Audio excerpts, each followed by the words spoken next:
අපි හදන්න යන්නේ ඉන්දියන් කෑමක්. බලමු අපි කොහොමද හදාගන්නේ කියලා. ඉස්සරහම අපි මේ එක්ස්ට්‍රා ටිකක් දාලා පිටි ටික මේ විදිහට බැලගමු.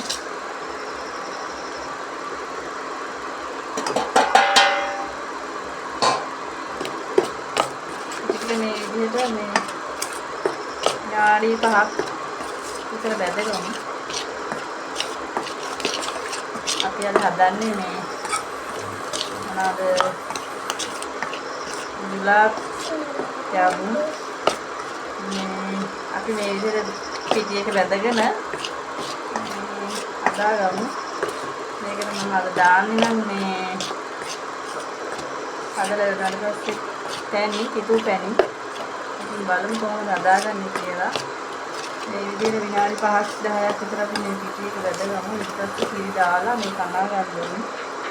අපි බලමු මේක කොහොමද හදාගන්නේ. හරිම රස කෑමක්. ඊට පස්සේ අපි මේකට මේ බැදගත්ත දැන් මේ පාන් පිටි තියෙන්නේ. අපි මේකට දාගමු දැන් මේ කිරි දාලා මේක මේ අනා ගන්න මෙහෙම. අපි හොඳට මේම අනා ගමු.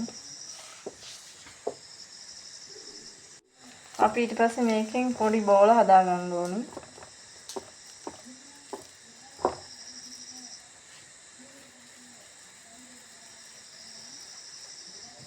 මම සාමාන්‍ය මේ වගේ පොඩිවට හදාගන්නේ.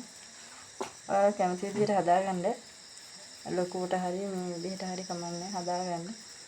මෙන්න මේ වගේ ඔක්කොම ටික අපි මේ වගේ හදාගමු. ඊට පස්සේ මේක බැද ගන්න ඕනේ.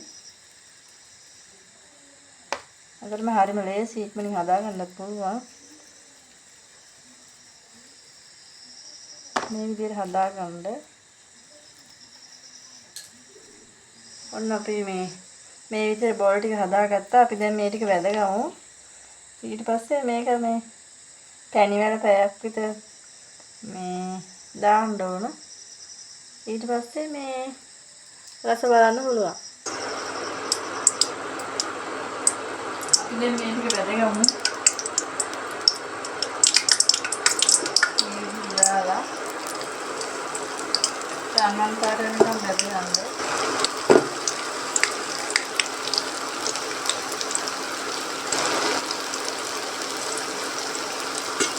ඊට පස්සේ අපි මේකට පැණි දාමු. මේක මේ සම්මන් පාත්‍රයෙන් බෙදලා ගන්න. ඒකම හරියට ලේසි කෑම මේ හන්දාසයි පොඩි අය. ඉතින් මේ විදිහට හදලා බලන්න.